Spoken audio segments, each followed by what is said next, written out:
Welcome to the RE Human Layer Security podcast, the show that flips the script on cybersecurity. I'm Tim Sadler, the CEO and co-founder of Tessian, and in each episode, I'll be interviewing IT and business leaders about why we need to protect people, not just machines and data, to stop breaches and empower businesses to achieve their missions.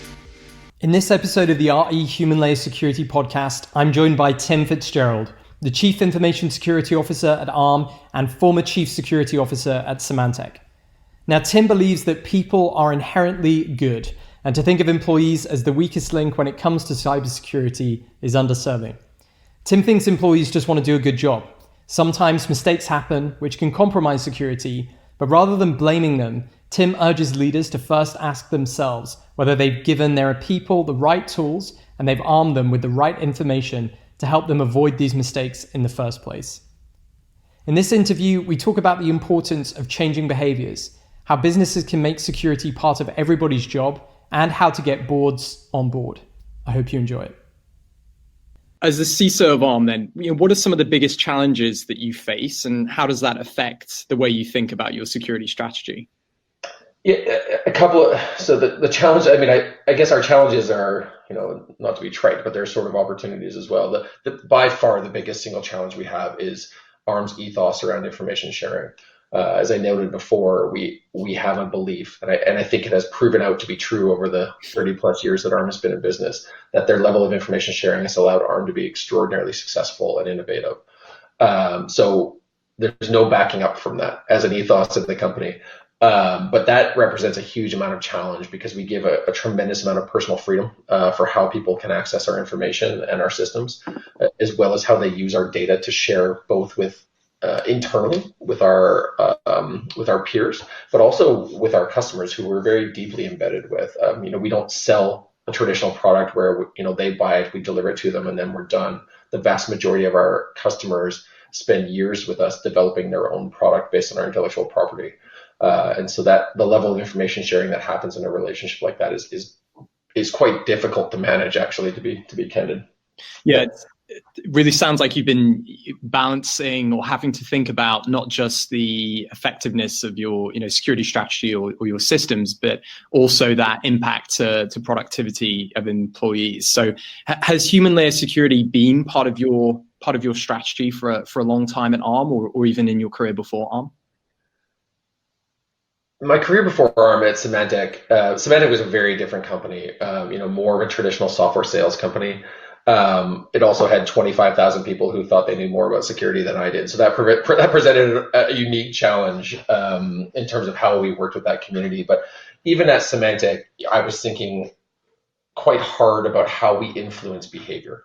And ultimately, what it comes down to for me is I view my job in human layer security is somewhere between a sociology and a marketing experiment, right? We're really trying to change people's behavior in a moment, not universally, not their personal ethos, but will they make the right decision in this moment to do something that won't create security risk for us? And I kind of label that as sort of microtransactions. We get these small moments in time where we have an opportunity to interact with and influence behavior. And I've been sort of evolving that strategy as I've thought about it with Arm in a very different place in many respects, but trying to think about not just how we influence their behavior in that moment in time, but actually, can we change their ethos? Can we make responsible security decision making part of everybody's job? And I know that there's not a single security person I'll say they're not trying to do that, right? But actually, that turns out to be a very, very hard problem. And I think the way that we think about this in Arm is that we have, a centralized security team. I guess ultimately security is my responsibility at Arm, but we very much rely on what we consider to be our extended security team, which is all of our employees. Essentially, our view is that they can undo all of the good that we do behind them to try and compensate for the risk that, normal human behavior creates. But I think one of the things that's unique about how we look at it this Arm is, we very much take the people are people view in this. Not that they're the weakest link, not that they don't come with good intent or they don't want to be good at their job or that they're going to take shortcuts just to, get that extra moment of productivity, but actually that everybody wants to do a good job. And our job is to arm them with both the knowledge and the tools to be able to keep themselves secure rather than trying to secure around them. Yeah. Candidly, we just to finish that thought, Tim, just candidly, we do both, right? I mean, we're not going to stop doing all the other stuff we do to kind of help protect our people in ways that they don't even know exist.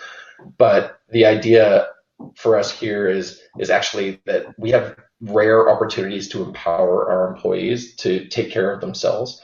One of the things we really like about Tessian is this is something we've done for our employees, not to our employees.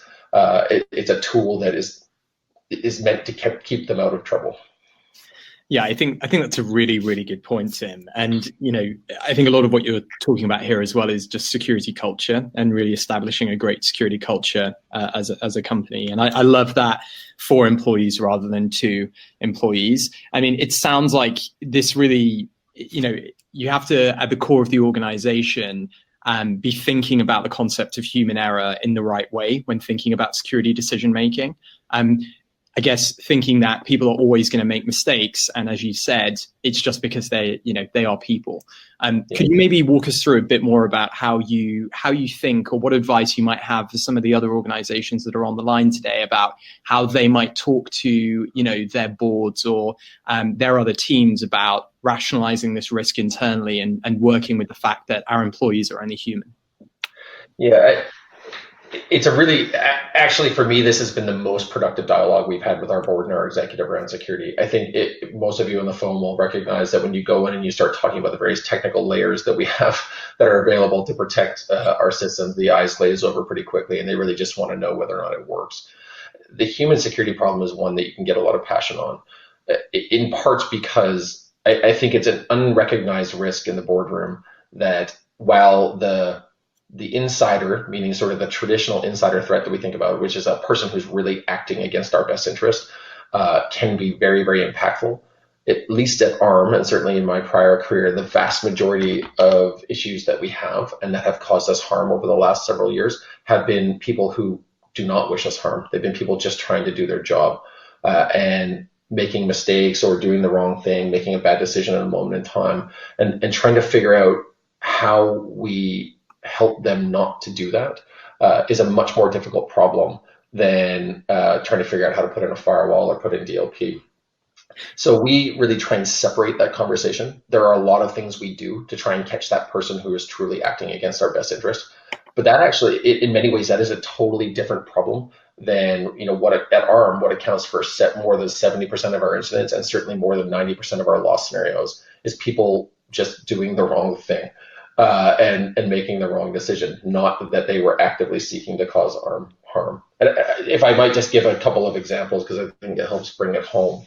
Sure. The two most impactful events that we've had in the last 2 years at ARM was somebody in our royalties group. We sell software, right? So every time somebody produces a chip, we get paid. So that's a good thing for ARM. But having somebody's royalty forecast gives you a really good sense of what markets they intend to enter and where they intend to go as a company.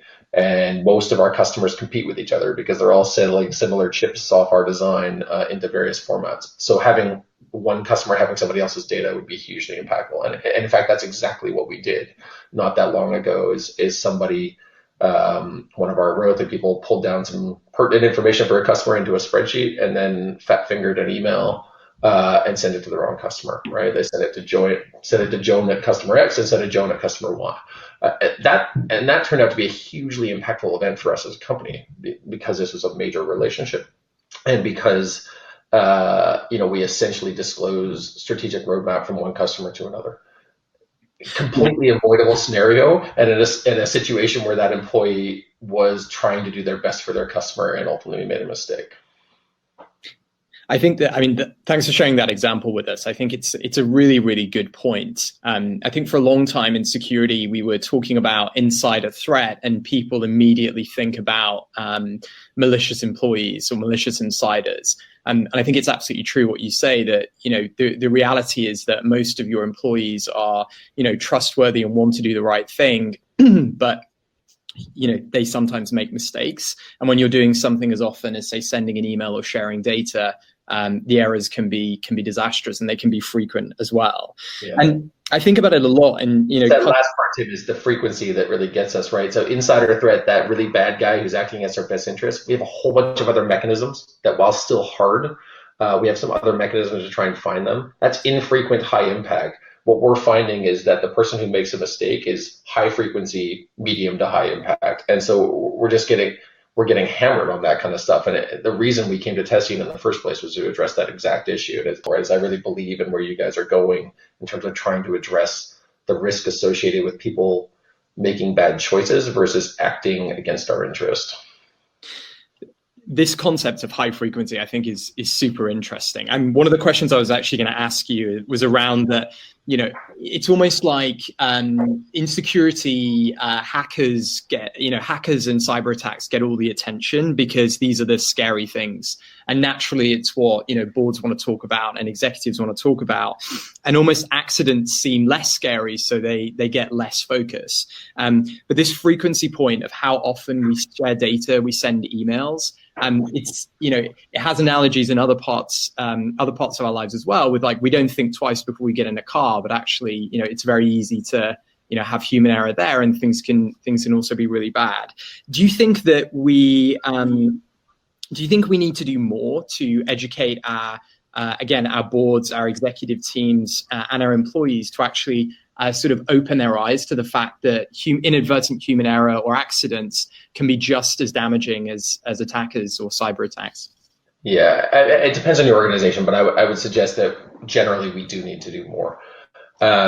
We, as an industry, we've had a lot of amazing things to talk about to get our board's attention over the last 10 years. These major events and loss scenarios, often perpetrated by big hacking groups, sometimes nation sponsored. It is very sexy security to talk about that kind of stuff and use that as justification for the reason we need to invest in security. And actually, there's a lot of legitimacy behind that, right? It's not that that's fake messaging. It's just one part of the narrative. The other side of the narrative that we spend more time on now than that sort of nation state type threat is trying to remove what our CEO calls trying to remove the footfalls, right? Let's not do it to ourselves. Because what we're finding is not only by frequency, but by impact right now, the vast majority of what we're dealing with is avoidable events based on human error and perhaps predictable human error. I guess that's the point I want to kind of hone in on is I very much chafe at the idea that we think of our employees as the weakest link, right? I think it sort of underserves people's intent and how they would choose to operate. So rather than that, we try and take a look in the mirror and say, what are we not providing these people in order to help them avoid these type of scenarios? And I think if you change your perspective on that, rather than sort of people are an intractable problem and therefore we can't conquer this, if we start thinking about how do we mobilize them as part of our overall cybersecurity strategy and defense mechanisms, it causes you to rethink whether or not you're serving your populace correctly.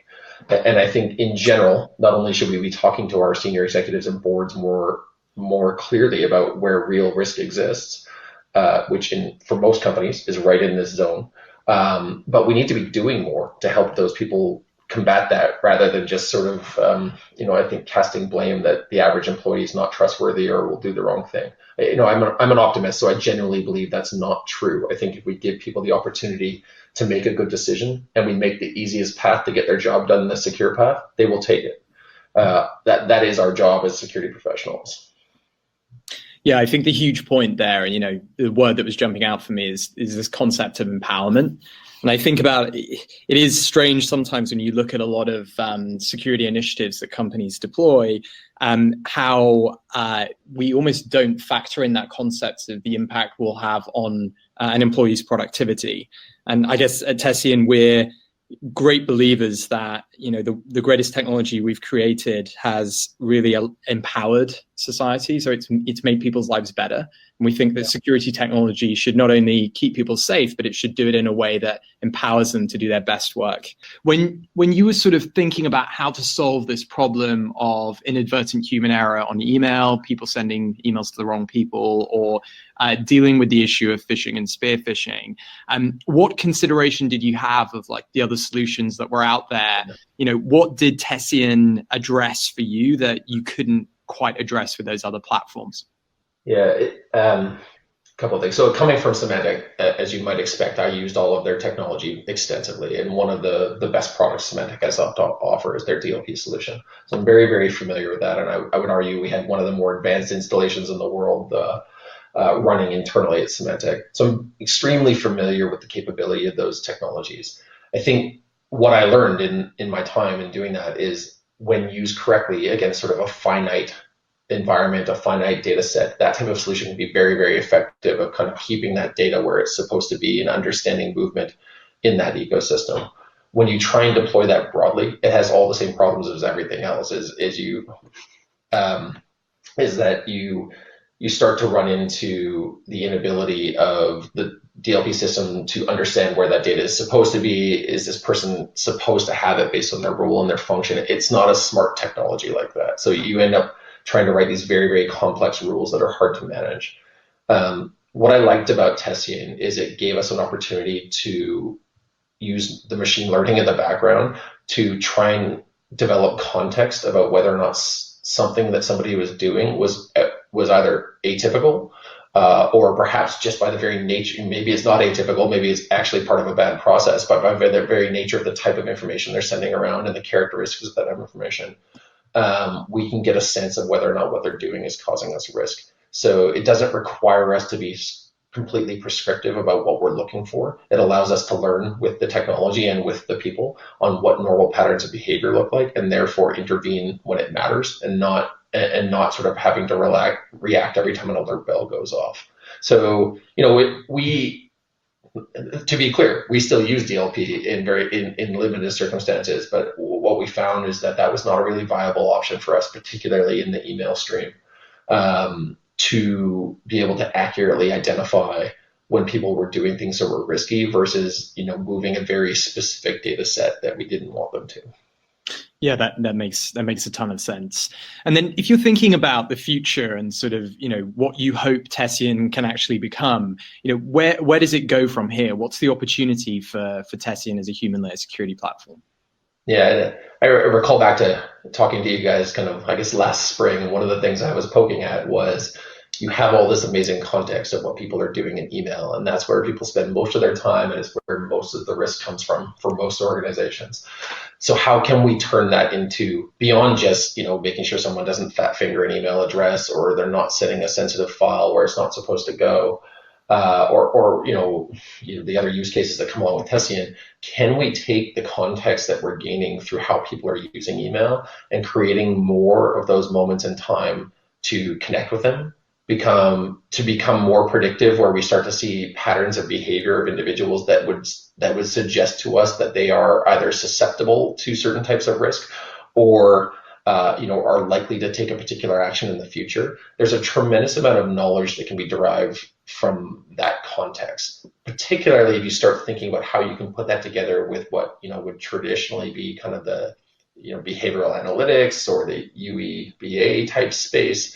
Can we start to mesh together what we know about the technology and the machines with real human behavior, and therefore have a very good picture that would help us not only to find those actual bad guys who are in our environment that we know are there, but also to get out in front of people's behavior rather than reacting to it after it happened.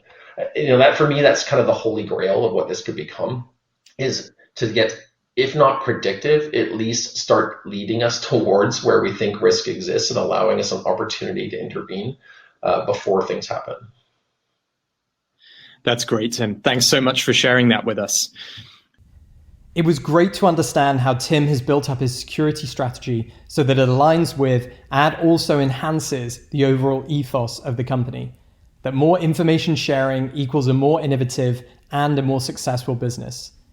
I particularly liked Tim's point when he said that businesses should make the path of least resistance the most secure one. And by doing that, you can enable people to make smart security decisions and build a more robust security culture within an organization. As Tim says, it's security for the people, not to the people. And that's going to be so important as ways of working change. And that just leaves me to say thank you very much for listening. We'll be back with more human layer security insights in our next episode. But if you can't wait that long, you can visit our blog at tessian.com/blog, where you'll find lots of amazing content, advice, and tips. And if you enjoyed our show, please rate and review it on Apple, Spotify, Google Play, or wherever you get your podcasts.